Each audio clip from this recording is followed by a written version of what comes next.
Assalamualaikum warahmatullahi wabarakatuh. Alhamdulillah. Assalatu wassalamu ala Rasulillah Sayyidina Muhammad ibn Abdillah. Dan aku untuk perjumpaan berikutnya dalam pembelajaran jarak jauh PJJ kali ini, kita akan meneruskan pelajaran yang kemarin, yaitu kemarin kita menyinggung terhadap kaum Madian, yang di situ diutuslah Nabi Syuaib alaihissalam, ya, dan menerangkan bahwa kecurangan akan mendatangkan azab dari Allah Subhanahu wa taala. Orang-orang yang curang pada zaman dahulu akan diberi azab oleh Allah Subhanahu wa taala. Yang kemudian hadis yang kedua ya. Hadis yang kedua yaitu yang diriwayatkan oleh Imam At-Tirmidzi, hadis riwayat At-Tirmidzi, yaitu tetap dalam koridor atau masalah kejujuran dan kedustaan. Ya, kejujuran itu nanti mendatangkan apa, kedustaan nanti mendatangkan apa. Bismillahirrahmanirrahim. An Hasan bin Ali qala hafidtu min Rasulillah sallallahu alaihi wasallam da ma yuribuka ila ma la yaribuk fa inna sidqa tuma'ninatun wa innal kadhiba ribatun. Rawahu At-Tirmidzi. Dari Hasan bin Ali berkata, aku telah menghafal dari Rasulullah Sallallahu Alaihi Wasallam. Qala hafidtu min Rasulillah. Aku menghafal sebuah hadis. Da ma yuribuk, tinggalkan sesuatu yang meragukanmu. Jadi ma yuribuka, ragu. Kalau engkau ragu dengan sesuatu apapun itu bentuknya, ragu, mamang nih, cara bahasa kita adalah mamang, maka tinggalkan. Da ma yuribuk, ya, ila ma la yaribuka. Da ma yaribuk ila ma la yaribuka. Tinggalkanlah sesuatu yang meragukanmu, kerjakan sesuatu yang tidak meragukanmu. Ila ma la yaribuk, sing mamang kon ninggalno, kembali dan menuju kepada sesuatu yang tidak meragukan. Hal sing meragukan tinggalkan, hal sing mantap-mantap saja silahkan dilaksanakan, dikerjakan. Fa inna sidqa tuma'ninatun wa innal kadhiba ribatun. Sesungguhnya kejujuran adalah ketenangan. Itu sudah barang pasti. Orang yang jujur, berbuat jujur itu pasti hidupnya tenang, hatinya tenang, damai, tentram, karena jujur. Walaupun jujur itu kadang atau sering kali menemui kemarahan, dipaidu, ya, tapi sesungguhnya pada hakikatnya kejujuran itulah nanti yang akan mendapatkan ketenangan dalam hati, ketentraman dalam hati. Wa innal kadhiba ribatun, dan kedustaan adalah keraguan. Ya, walau kedustaan itu yang sekiranya pada spontanitas kadangkala mendapat pujian baik-baik, akan tetapi tidak bisa dipungkiri dalam hati kalian semuanya, jika melakukan kebohongan, kedustaan, maka di situ akan menimbulkan keraguan dan ketidaktenangan di dalam jiwa. Pasti mulak malik iki piye iki, nek konangan piye iki, nek ketahuan piye iki, wah pokoknya seperti itu. Ya. Hadis tersebut merupakan salah satu hadis arba'in yang dirangkum oleh Imam Nawawi salah satu hadis yang sangat penting untuk digunakan sebagai pedoman hidup dalam melakukan aktivitas sehari-hari. Kata da artinya tinggalkanlah, sedangkan mayaribuk adalah sesuatu yang meragukanmu. Adapun ila malayaribuk adalah sesuatu yang tidak meragukanmu. Lafal da mayaribuka ila malayaribuk merupakan kalimat yang singkat namun padat. Sitoke sih hanya berapa baris itu tak, akan tapi ternyata mengandung arti yang sangat banyak, menuntun kita kepada kejujuran, kebaikan, ketransparanan. Jadi tidak saling menipu, mengecoh, berbohong, ya. Dan para ulama jadikan ini sebagai kaidah dalam fikih, yaitu yakin tidak bisa dikalahkan dengan keraguan. Jika kau melakukan sesuatu hal maka yakinlah, karena keraguan itu adalah bisik-bisik dari setan. Alladzi yuwaswisu fi sudurin nas. Ada bisikan-bisikan setan yang ada di hati manusia sehingga melakukan sesuatu masih dalam kemamangan.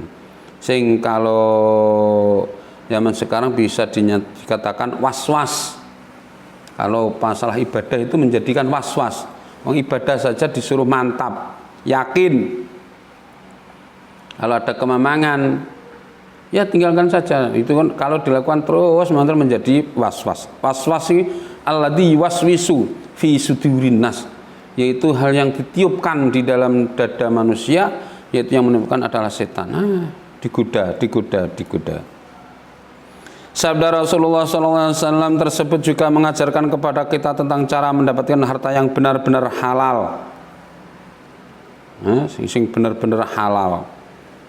Seorang yang beriman kepada Allah SWT haruslah makan makanan yang halal, baik dari zatnya makanan tersebut ya harus halal, dan juga halal dari cara memperolehnya. Jadi barang itu yang kita makan itu halal zatnya, zat itu kandungannya. Sebagaimana padi itu kan halal. Kalau sabu-sabu jelas zatnya haram. Padi halal zatnya dan cara memperolehnya juga harus halal. Padi olehnya mencuri, tidak boleh. Olehnya berbuat curang, tidak boleh. Padahal padi itu halal. Buah-buahan halal. Tapi jika ngambil, mencuri dari orang lain atau memperolehnya dari perbuatan curang yang tidak dibenarkan oleh agama, tidak diridhoi oleh Allah, menjadikan tidak boleh, haram itu, walaupun zatnya halal. Maka harus kedua-duanya, zatnya juga halal dan cara memperolehnya halal. Itu. Zatnya haram, daging babi, sabu-sabu haram zatnya, walaupun dia bekerja keras dengan tenaga yang tenaga memperolehnya halal karena dia bekerja sungguh-sungguh. Namun kalau mendapat tak opahi sabu-sabu yang menjadikan haram karena yang dimakan zatnya haram.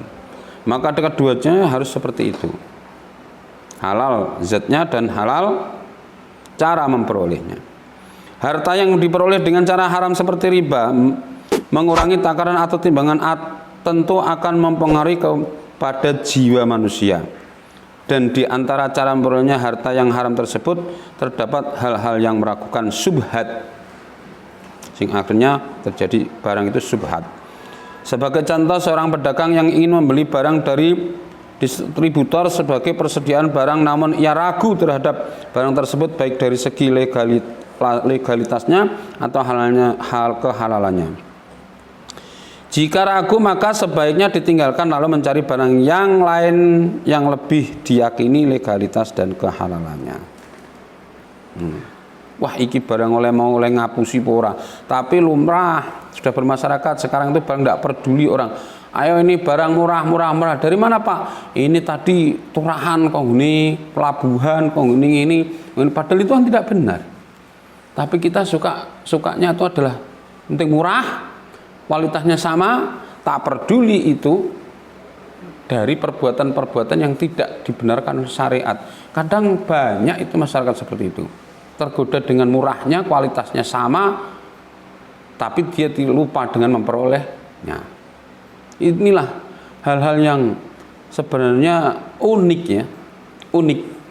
Karena masyarakat kita ini ya seperti ini, suka barang yang mewah dengan harga yang murah. Kalau itu jarang, masuk harga yang barang yang baik harga murah itu kan jarang, bisa mencurigakan ini. Tapi hal tersebut sering terjadi. Contoh saat ini pupuk itu kan sangat ya gimana ya.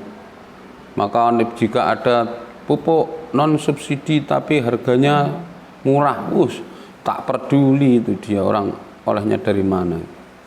Nah, itu tidak benar. Kemudian fa inna sidqa tuma'ninatun wa innal kadhiba ribatun. Sesungguhnya kejujuran adalah ketenangan dan dusta adalah keraguan. Jika seseorang ragu pada sebuah pilihan, maka hendaknya ia bertanya kepada orang yang lebih faqih dalam memahami agama, lebih tahu ya, mendalami agama. Demikian dia tidak akan terombang-ambing dan merasa gelisah karena keraguan dalam perbuatannya.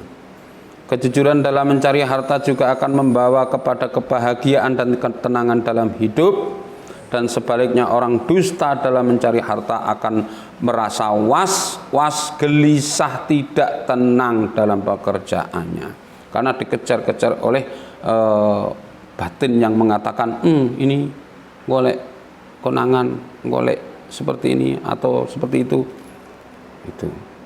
Maka dari itu marilah kita berbuat jujur walaupun dalam keadaan apapun. Sudah tadi saya katakan, kadangkala zaman sekarang itu kejujuran itu menuai kecurigaan, menuai kemarahan, menuai pokoknya kritikan. Itu malah jujur itu seperti itu kan.